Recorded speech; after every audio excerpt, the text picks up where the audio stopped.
Hello students, हमने पिछले lecture में ब्रनस्टेड-लोरी जो थ्योरी है उसके बारे में पढ़ लिया था कि ब्रनस्टेड-लोरी थ्योरी में क्या बताया गया था। जैसे H2O है प्लस हम उसकी रिएक्शन HCl से करवाते हैं।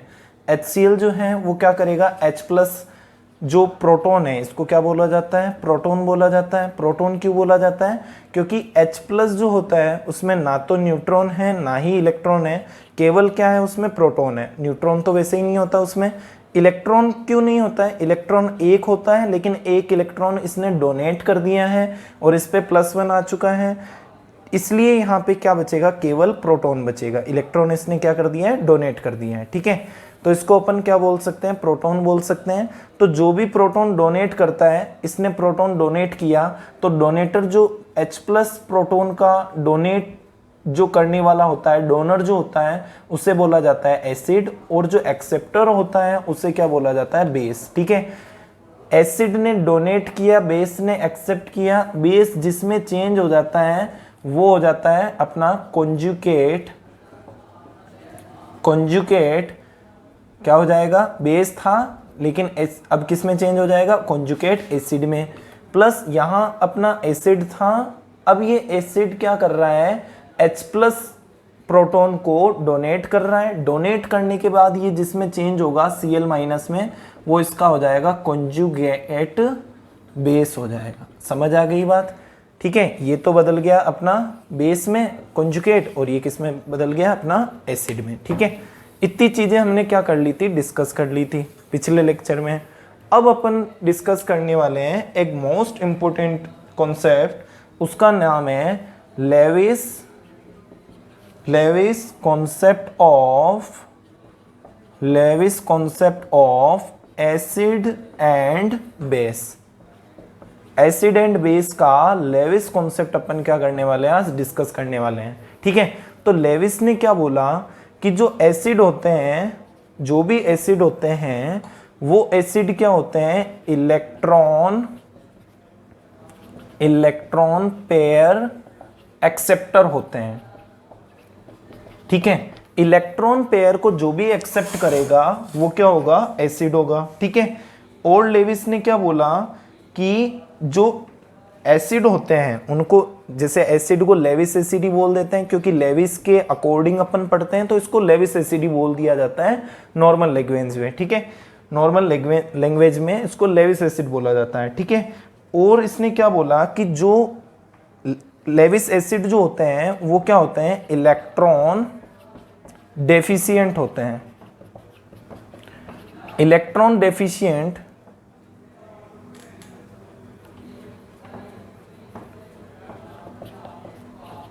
इलेक्ट्रॉन डेफिशिएंट का मतलब है इनमें इलेक्ट्रॉन की क्या होती है, कमी होती है। ठीक है, जो इलेक्ट्रॉन की कमी है, इलेक्ट्रॉन जिसके पास कम है वही तो क्या करेगा, इलेक्ट्रॉन को एक्सेप्ट करेगा, इसलिए क्या हो गया, इलेक्ट्रॉन पेयर एक्सेप्टर हो गया। ठीक है, और इन्होंने क्या बोला कि जितने भी केटायंस होते हैं, यानी कि जो पॉजिटिव आयंस जो होते हैं, पॉजिटिव आयंस वो सभी के सभी क्या कहलाते हैं बेटा, वो कहलाते हैं लेविस एसिड कहलाते हैं। ठीक है, लेविस एसिड। समझ आ गई चीज। ठीक है, अब देखो अपन एग्जांपल लेते हैं लेविस एसिड के। ठीक है, जैसे हमने एग्जांपल लिया BF3 का। ठीक है, बोरॉन ट्राइफ्लोराइड का। ठीक है, तो BF3 की बात करें तो बोरॉन जो होता है उसके पास वैलेंस शेल में 3 इलेक्ट्रॉन होते हैं। ये तीनों इलेक्ट्रॉन किसके साथ जुड़ रहे हैं, फ्लोरीन के साथ कनेक्ट हो रहे हैं, केमिकल बॉन्ड बना रहे हैं फ्लोरीन के साथ। अब देखो यहाँ पे कितने इलेक्ट्रॉन हुए, 1 2 3 इलेक्ट्रॉन, 4 5 6। तो बोरॉन के पास टोटल इलेक्ट्रॉन जो हुए, बोरॉन के पास वो हुए 6 इलेक्ट्रॉन। कितने हुए, 6 इलेक्ट्रॉन। ठीक है, तो यहां आपने देखा होगा कि इसके पास टोटल, यदि ये केमिकल बॉन्ड बना रहा है तो इसके वैलेंस शेल में कितने इलेक्ट्रॉन होने चाहिए, 8 इलेक्ट्रॉन होने चाहिए, अकॉर्डिंग टू द ऑक्टेट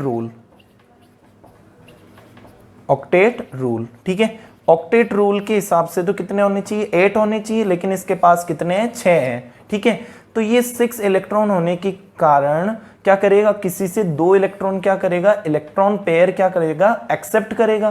तो जो भी इलेक्ट्रॉन पेयर को एक्सेप्ट करता है वो क्या होता है, लेविस एसिड होता है। समझ आ गई चीज। तो BF3 is a Lewis acid. ठीक है, अगला अपन एग्जाम्पल देखें तो इसी तरह का एग्जाम्पल है सेकेंड बी AlCl3। ठीक है, तो एल्यूमिनियम क्लोराइड की बात करें तो एल्यूमिनियम में भी वैलेंस सेल में 3 इलेक्ट्रॉन होते हैं। ठीक है, तो 3 इलेक्ट्रॉन को अपन Cl इधर जोड़ दिया हमने। ठीक है, इस तरफ भी क्या कर दिया, Cl बॉन्ड बना दिया, इधर भी Cl बॉन्ड बना दिया। एल्यूमिनियम के पास भी 1 2 3 4 5 और 6 कितने इलेक्ट्रॉन हो रहे हैं, 6 इलेक्ट्रॉन हो रहे हैं। कितने, 6 इलेक्ट्रॉन। ठीक है, 6 इलेक्ट्रॉन्स हो रहे हैं, होने कितने चाहिए, 8 इलेक्ट्रॉन होने चाहिए। तो ये 2 इलेक्ट्रॉन का पेयर क्या करेगा, किसी से एक्सेप्ट करेगा। और इलेक्ट्रॉन पेयर एक्सेप्टर क्या होते हैं, लेविस एसिड होते हैं। ठीक है, यहां तक हमें चीज समझ में आती है। अब अपन बात करते हैं बेस की बात करते हैं। तो बेस किसे बोला जाता है, इसे भी अपन क्या नाम दे देते हैं, लेविस बेस बोल देते हैं। ठीक है, तो लेविस बेस कौन से होते हैं, Lewis base are those substance which can donate electron pair. तो यहाँ पे अपन डेफिनेशन लिख देंगे, which can donate electron pair. Electron pair को क्या कर सकते हैं, डोनेट कर सकते हैं। ठीक है, इलेक्ट्रॉन पेयर को डोनेट करने के साथ साथ अपन क्या कह सकते हैं, लेविस बेस वो सब्सटेंस होते हैं जिनके पास इलेक्ट्रॉन्स की क्या होती है, बहुत ज़्यादा नंबर होती है। तो अपन कह सकते हैं इलेक्ट्रॉन रिच जो सब्सटेंस होते हैं, यानी कि ज़्यादा substance are called as Lewis base. ठीक है, समझ आई चीज। थर्ड इसकी डेफिनेशन क्या हो जाएगी, ऑल एनाइंस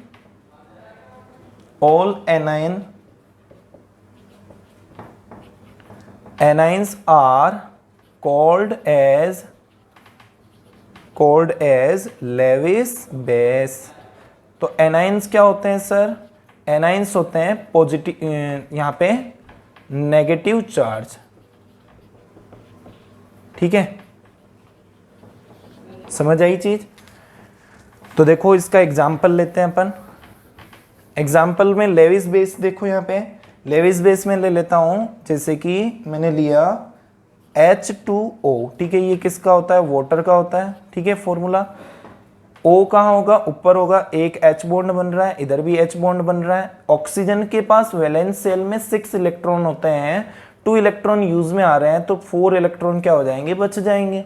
ये इलेक्ट्रॉन पेयर क्या हो रहे हैं, यहाँ पे बचे हुए हैं। ये इलेक्ट्रॉन ये पेयर क्या कर सकता है, ऑक्सीजन किसी को भी डोनेट कर सकता है।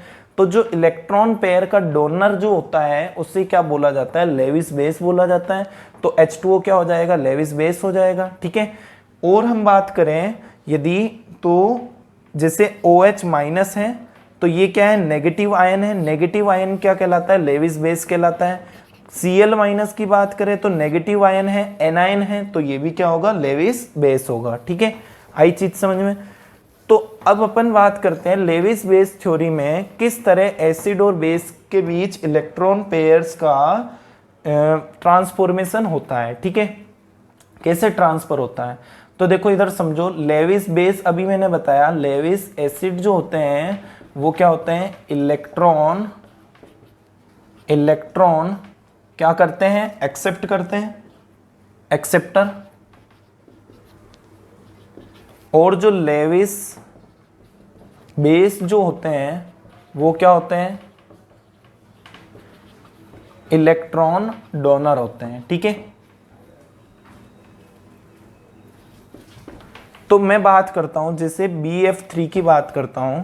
जैसे मैंने BF3 लिखा, इसके पास इलेक्ट्रॉन्स क्या है, कम है, प्लस मैंने लिखा NH3। ठीक है, NH3 की बात करें तो N के पास वैलेंस सेल में 5 इलेक्ट्रॉन होते हैं। तो ये देखो इस तरह बन जाएगी स्ट्रक्चर, यहां देखो 3 इलेक्ट्रॉन्स तो क्या आ रहे हैं, कोवलेंट बॉन्ड को बनाने में काम आ रहे हैं, कोवलेंट बॉन्ड बन रहा है यहाँ पे पार्टनरशिप से, ठीक है। 2 इलेक्ट्रॉन क्या है यहाँ पे ज्यादा है, तो एक ये क्या है, इलेक्ट्रॉनिक रिच एलिमेंट सब्सटेंस है। ये इलेक्ट्रॉनिक रिच सब्सटेंस जो है वो क्या कर सकता है, 2 इलेक्ट्रॉन किसको दे सकता है, BF3 को दे सकता है, ताकि इनके बीच जो BF3 है वो अपना ऑक्टेट पूरा कर सकें। तो यहाँ क्या बनता है, देखो BF3 जो है वो 2 इलेक्ट्रॉन लेगा और यहाँ क्या हो जाएगा NH3। अब ये 2 इलेक्ट्रॉन पूरे भी नहीं दिए जा रहे हैं, समझ आई चीज, केवल इसको इसकी नीड के अनुसार दिए जा रहे हैं, इसकी आवश्यकता के अनुसार दिए जा रहे हैं। तो इनके बीच जो मैंने ये तीर वाला जो बॉन्ड बनाया है इसको बोला जाता है कोऑर्डिनेट बॉन्ड।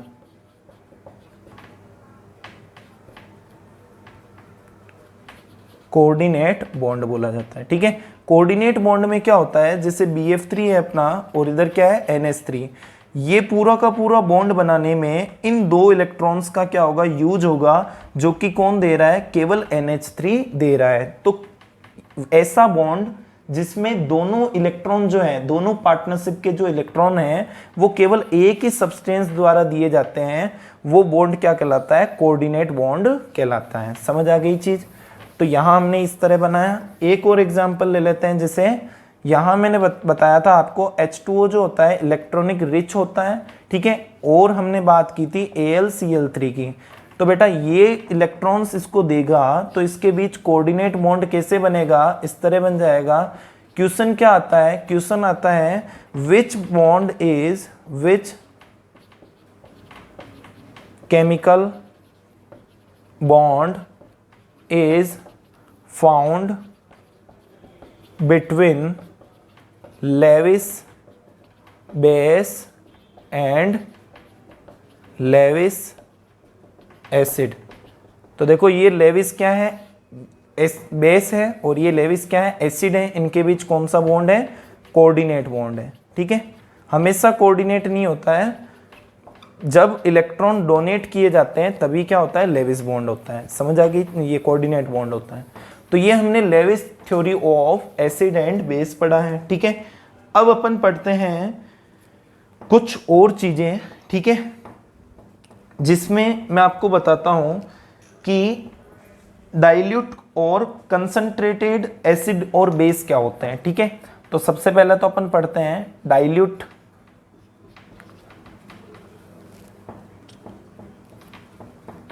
एसिड नाम आ सकता है, और क्या आ सकता है, बेस नाम आ सकता है, ठीक है। और क्या नाम आ सकता है, कंसंट्रेटेड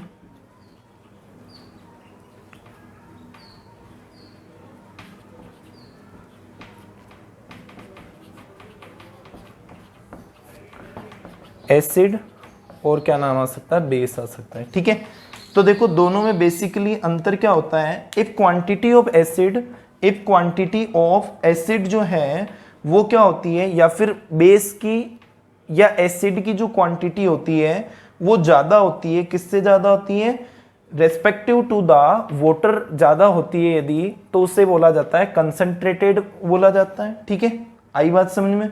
और इफ क्वांटिटी ऑफ एसिड और base is less than water in their respective aqueous solution then they are called dilute acid or base। देखो बेसिक सा अंतर क्या है, मैंने एक सॉल्यूशन बनाया, उसमें मैंने क्या डाला, मैंने उसमें H2O डाला, ठीक है, और उसमें मैंने मान लो एसिड डाल दिया, ठीक है। अब यहाँ पे यदि अपन बात करते हैं, ये इसका क्या बन गया, एक्वेटिक सॉल्यूशन बन गया। क्या बन गया, एक्वेटिक सॉल्यूशन। तो ये एक्वेटिक सॉल्यूशन जो है, यदि इसमें H2O जो है वो क्या है, ज्यादा है, किससे, एसिड, या फिर क्या हो सकता है, बेस हो सकता है, दोनों में से कुछ भी हो सकता है, एक होगा, या तो एसिड होगा या बेस होगा। यदि H2O क्या है, ज्यादा है, और एसिड बेस क्या है, कम है, ठीक है, समझ आई चीज। तो H2O के ज्यादा होने पर उसको क्या बोला जाएगा, डाइल्यूटेड बोला जाएगा। क्या बोला जाएगा, डाइल्यूटेड, ठीक है, डाइल्यूट एसिड और बेस। और यदि अपन बात करें H2O क्या है, कम है, या फिर अपन बात करें एसिड बेस क्या है, ज्यादा है, ठीक है, तो इस स्थिति में अपन इसको क्या बोलेंगे, इस सिचुएशन में इसको कंसंट्रेटेड एसिड बेस बोलेंगे। समझ आ गई चीज, ठीक है। तो डेफिनेशन की बात करते हैं अपन। डाइल्यूट एसिड और बेस की डेफिनेशन क्या हो जाएगी? इफ क्वांटिटी ऑफ एसिड या क्या हो सकता है base is less than water in their aquatic solution,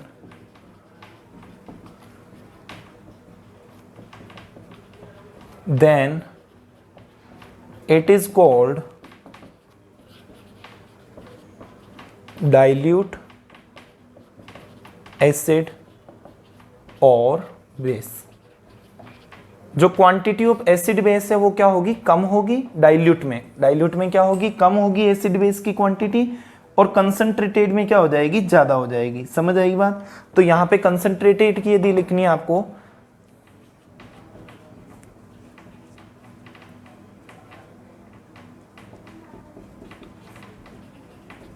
concentrated की लिखनी है तब यहां क्या हो जाएगा? इफ क्वांटिटी ऑफ एसिड और base is more than water होगी in their aquatic solution, then it is called concentrated acid or base.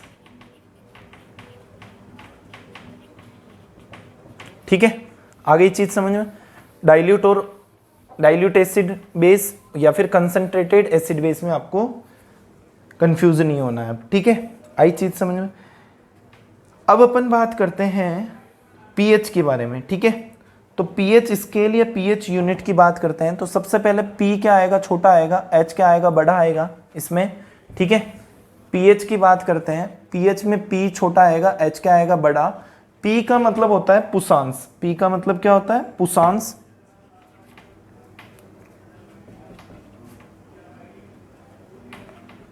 इस पुसांस का जो मतलब होता है वो होता है पावर। ठीक है, और यहां पे जो एच है, एच का मतलब होता है हाइड्रोजन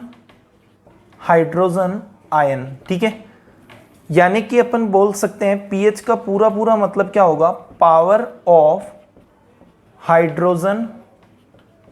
हाइड्रोजन आयन, या फिर अपन क्या कह सकते हैं? Strength of hydrogen ions. Hydrogen ion की क्या होती है? स्ट्रेंथ होती है, उससे क्या बोला जाता है? हमारा पीएच बोला जाता है। ठीक है, इसकी और भी डेफिनेशन आप क्या लिख सकते हो बेटा? The pH unit measures the strength of acidity और basicity of a solution. Acidity और बेसिसिटी ऑफ ए सॉल्यूशन किससे मेजर किया जाता है? पीएच स्केल से मेजर किया जाता है। ठीक है, तो पीएच की यदि अपन बात करें, पीएच की डेफिनेशन क्या होगी? ठीक है, तो देखो pH is defined as the negative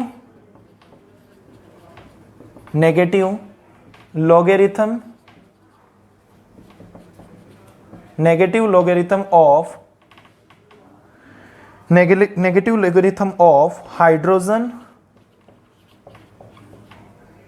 ion concentration।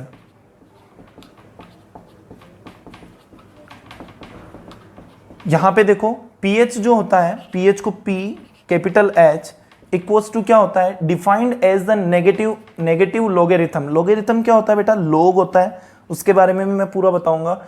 Negative logarithm का ये वाला जो होता है वो बेस होता है। बेस कितना लेना है? 10 लेना है। किसका लोगेरिथम लेना है? Hydrogen ion concentration.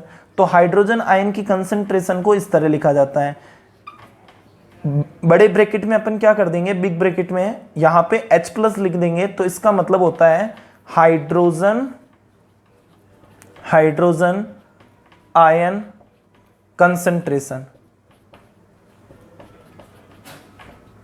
समझ आ गई चीज? ठीक है, ये तो होता है पीएच। अब देखो पहले अपन लोग के बारे में बात करते हैं। लोग क्या होता है?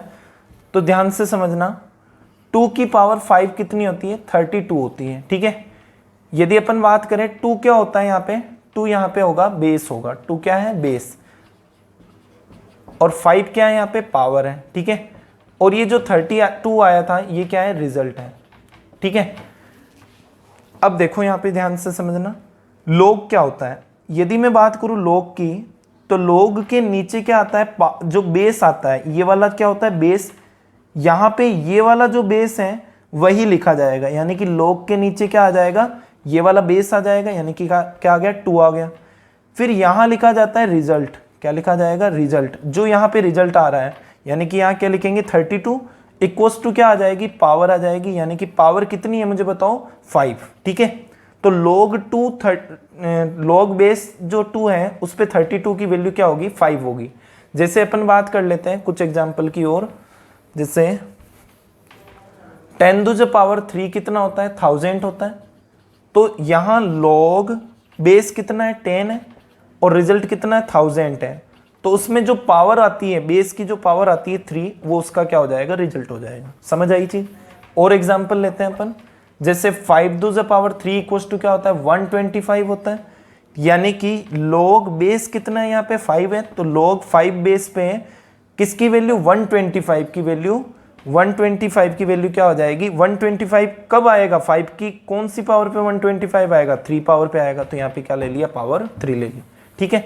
और एग्जांपल लेते हैं अपन, जैसे a to the power b यदि c आ रहा है, तो यहाँ log बेस क्या ले लेंगे अपन, a ले लेंगे, ठीक है। रिजल्ट क्या आ रहा है, c आ रहा है, कितनी पावर पे आ रहा है, b पावर पे, तो यहाँ पे क्या आ गया, b पावर आ गया, ठीक है। अब देखो यहाँ पे कुछ क्वेश्चन और भी सोल्व करते हैं। यदि आपको कोई दे दे log 10 बेस टू द, आपको दे दिया जाए 10 टू द पावर 3 दे दिया जाए, तो हमेशा क्या करना है अपने को, ये जो 3 पावर है उसको आगे भेजना है। समझ आई बात। इसका मतलब क्या है, पहले ये समझते हैं। यदि आपके सामने आ जाए बेटा log a b आ जाए, ठीक है, और b की पावर आपके पास c आ जाए, तो ये जो c पावर है वो आगे जाती है, क्या आ जाएगा, c log a b आ जाएगा। समझ आ गई चीज। तो यही बात एक और समझना आप, हमेशा log 10 की जो वैल्यू होती है वो होती है 1, कितनी होती है, 1। समझ आ गई चीज। हमेशा log 10 की वैल्यू कितनी हो जाएगी, 1 हो जाएगी, ठीक है। एक ये चीज समझो। अब देखो यहाँ पे log 10 base to the 10 to the power 3 मैंने कहा था, तो यहाँ जो यहाँ मैं 10 टू द पावर सीधा 3 भी लिख सकता हूँ, कोई दिक्कत नहीं है, ठीक है। ये है 3 कहाँ जाएगा, आगे की तरफ जाएगा। log 10 बेस टू द क्या रह जाएगा, 10 रहेगा। log 10 बेस टू द 10 की वैल्यू कितनी होती है, 1 होती है, तो यहाँ पे क्या लिख देंगे, 1, आगे कितना आया, 3, तो इसकी वैल्यू क्या आ जाएगी, 3 आ जाएगी, ठीक है। अब देखो यहाँ पे क्वेश्चन पे डिस्कस करते हैं। pH का आपको हमेशा याद रखना है, pH is negative logarithm of 10 base to the hydrogen ion concentration, ठीक है। यहां यदि क्वेश्चन दे दें आपको कि H+ आयन की जो नंबर है वो है 1 × 10 टू द पावर -7 मोल प्रति मोल पर लीटर, ठीक है। ये यदि आपको दे दिया जाए बेटा, ठीक है, तो कैसे सोल्व करोगे आप, आपको निकालनी है यहाँ पे इसकी pH निकालनी है। क्या निकालनी है, pH। तो pH का फॉर्मूला क्या होगा, -log 10 क्या होगा, H+ होगा, तो माइनस का log 10 का 10 आ जाएगा। H+ की वैल्यू कितनी है, 1 × 10 टू द पावर -7, -7 आगे जाएगा, है ना, आगे की तरफ जो ये पावर होती है वो आगे की तरफ जाती है, तो -7 से मल्टीप्लाई होके log 10, यहाँ पे क्या बच जाएगा, 10 ही बचेगा, ठीक है। तो ये माइनस माइनस क्या हो गया, प्लस का 7, log 10 की वैल्यू कितनी आ जाएगी, 1, तो इसका आंसर कितना आ जाएगा, 7, यानी कि इसकी pH कितनी हो गई, 7 हो गई, ठीक है। आगे चीज समझ में। और अपन बात करें यदि इसी में अपन आगे बात करें, यदि आपको क्वेश्चन में दे दिया जाए कि यदि किसी सॉल्यूशन में if a solution contain 1 × 10 to the पावर 0 मोल पर litre H+ ions, then find pH of the solution। Solution का क्या निकालना है, pH निकालना है। तो pH is -log 10 base to the hydrogen ions concentration -log 10 hydrogen ion की कंसंट्रेशन कितनी है 1 इंटू 10⁻0। 0 आगे जाएगा तो 0 माइनस इंटू 0 इंटू क्या आएगा log 10 बेस टू द 10। ठीक है, 0 किसी से भी मल्टीप्लाई होता है उसको क्या कर देता है 0 कर देता है, तो pH कितनी आ जाएगी इसकी 0 आ जाएगी। ठीक है, आज का लेक्चर यहीं तक रखते हैं बेटा। ठीक है, अगले लेक्चर में हम पढ़ेंगे pH स्केल के बारे में। ठीक है, हमने pH निकालना सीख लिया है, अब pH स्केल के बारे में